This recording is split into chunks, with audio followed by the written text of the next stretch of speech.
Olá, professora Vládia, colegas, olá, orientandos da professora Vládia.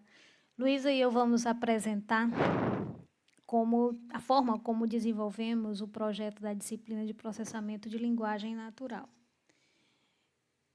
O trabalho todo, ele consistiu no recebimento de documentos em linguagem natural, que é o corpus, né?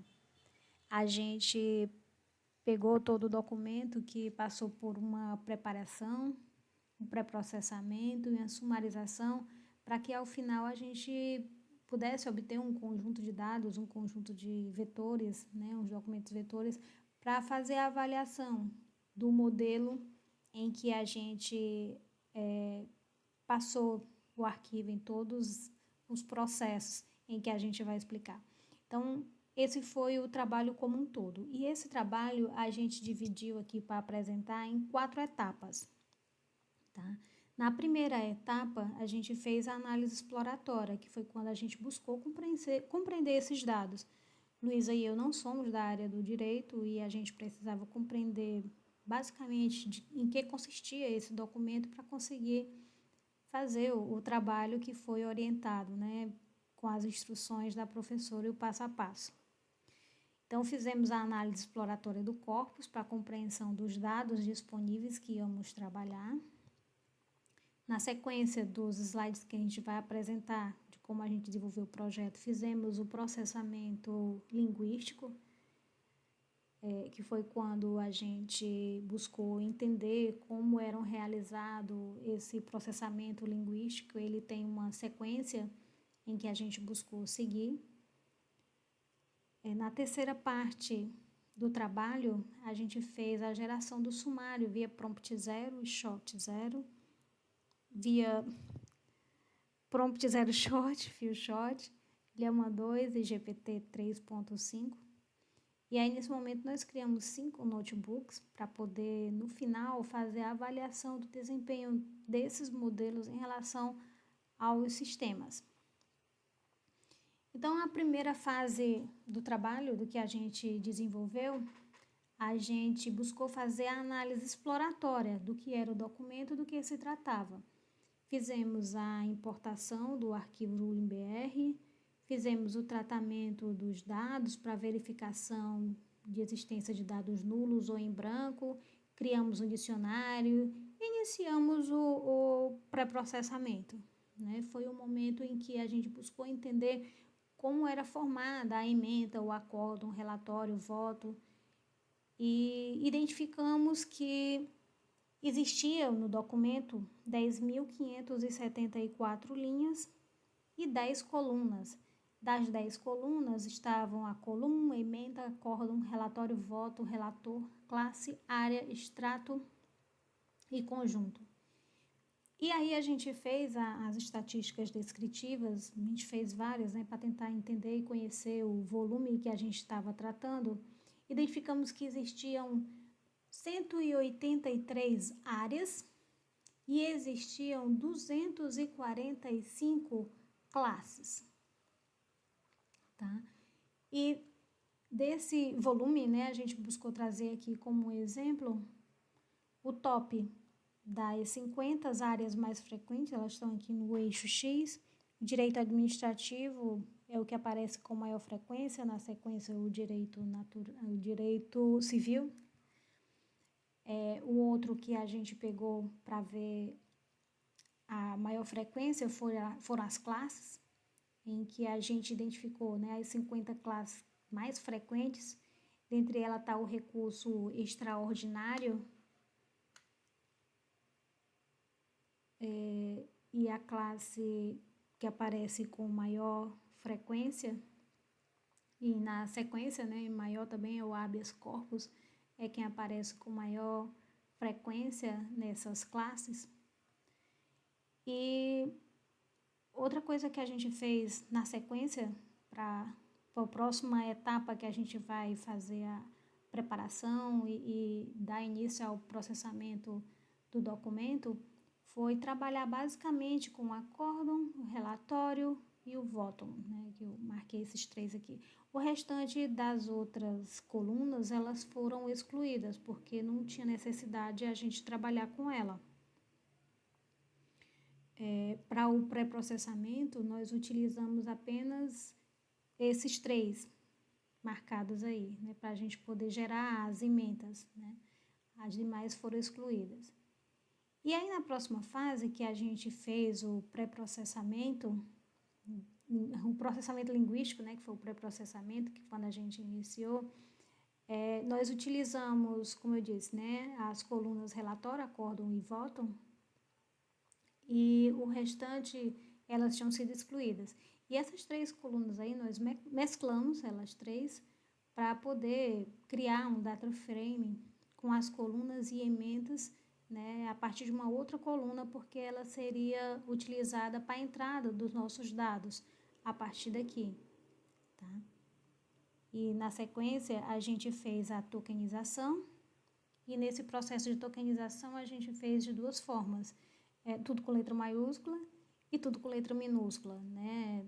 No final a gente identificou que em relação à contagem, né, ela não teve muita diferença não, né, de maiúsculo para minúscula.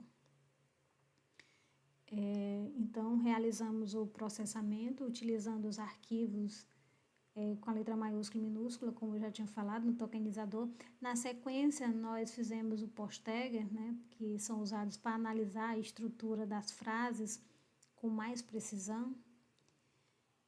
Fizemos o né, e aí na hora do né, a gente identificou que as entidades nomeadas, elas, quando eram procuradas, elas não apareciam nos documentos que a gente colocou para processar com letras minúsculas, né? As entidades, elas não apareciam, elas não eram encontradas. Fizemos a lematização, fizemos o steaming, e aí na hora do steaming a gente conseguiu observar que mais informações, elas são perdidas, né? Mais no steaming do que no lematizador. E fizemos a remoção das stop words, só que antes de fazer a remoção das stop words, nós buscamos identificar as stop words mais frequentes que existiam, até para poder fazer a estatística comparativa dos conteúdos do corpus, né? A gente buscou identificar, e dentre elas estava, né, com maior frequência as stop words de, a, do, da, né? Era quem aparecia com maior frequência, né, no número de tokens, né, ao final do trabalho, isso antes de fazer a remoção das stop words. E outra estatística que a gente trouxe aqui em forma de gráfico, né, foi a identificação do número de tokens, né, por acórdão, por relatório e por voto e por ementa, né. Isso aqui também foi feito antes da gente passar no pré-processamento, né, de cada uma delas. A próxima etapa que a gente trabalhou foi a geração do sumário via prompt, zero shot e few shot, com o Llama 2 e com o GPT 3.5. Nós fizemos a sumarização de 5 modelos. 3 era do Llama 2 e 2 do GPT. E aqui a gente traz um dos exemplos de importação dos arquivos, né, e os de teste, que a gente baixou o modelo do Llama 2. E nos que a gente usou o Fine Tune, né, a gente fez a configuração, né, baixamos o Hugging Face, e fizemos o processamento dos 10 exemplos, conforme a orientação que nos foi dada. E a nossa última fase do trabalho foi a avaliação em relação ao que a gente identificou com o ideal, né, com o que existia no modelo que a gente trabalhou. E quando a gente fez a avaliação, né, da qualidade dos resumos automáticos, né, em relação aos resumos de referência, nós utilizamos as métricas RUGE, tá, que é para fazer essa avaliação do desempenho de cada um dos modelos, né, que foi o Llama e o GPT. Então, esses aqui são os 5 modelos que a gente criou, foram 5 notebooks. O Llama Zero Shot, o Llama Fine Tune Zero Shot o Llama Fine Tune Few Shot, GPT 3.5 Zero Shot e o Few Shot. E aí na métrica RUGE 1, a gente identificou a partir da análise que a gente fez no notebook, fizemos a identificação e encontramos essas métricas de RUGE, tá? E assim, o ideal, né, que seja o mais próximo de 1, né? E nenhum deles estão tão próximo aqui de 1, tá? No RUGE 1.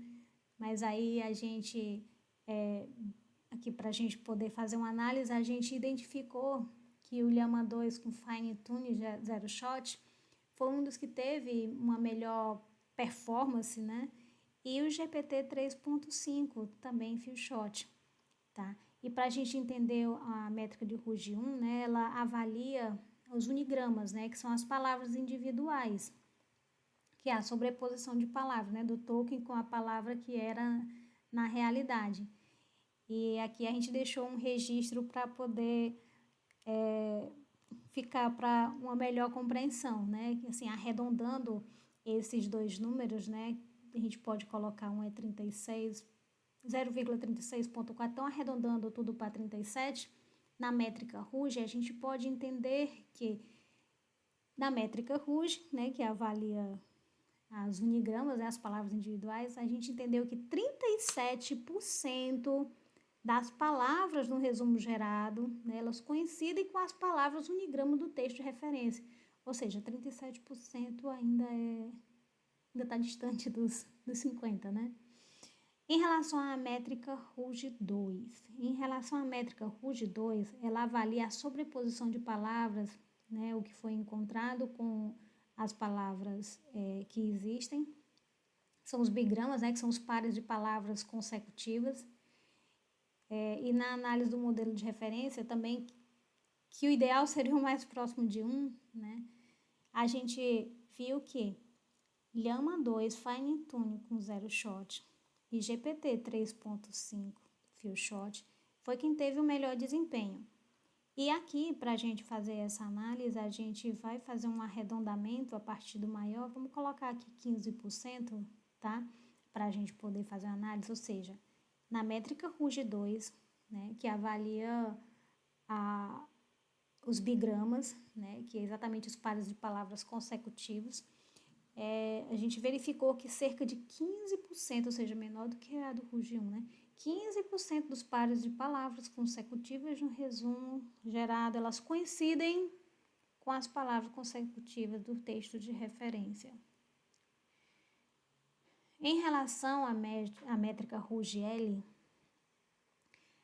a gente identificou também que o Llama 2 Fine Tune Zero Shot e o GPT 3.5 era realmente quem tinha a melhor performance do que a gente pôde identificar, né? E aqui a gente tem, arredondando, né, vamos colocar 0,21, mas ele não tem um parâmetro para a gente analisar, que a métrica RUGE, ela mede a similaridade entre os dois textos, considerando a subsequência mais longa com o sistema e o modelo de referência, né? O ideal com o que existe do que a gente encontrou para avaliação do modelo e do sistema.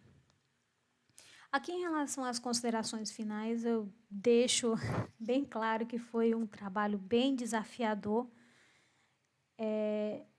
devido a várias coisas que a gente já comentou e tratou aqui sobre o assunto, mas que a gente contou com os orientandos e a gente agradece demais a ajuda do Daniel Bentes, da Cecília, do Daniel Saboia, dos outros colegas também que ajudaram, da professora, para dar continuidade e finalizar esse trabalho, né? E seria muito difícil fazer um trabalho como esse sozinha, né? Pelo menos no tempo em que a gente teve que entregar, tá?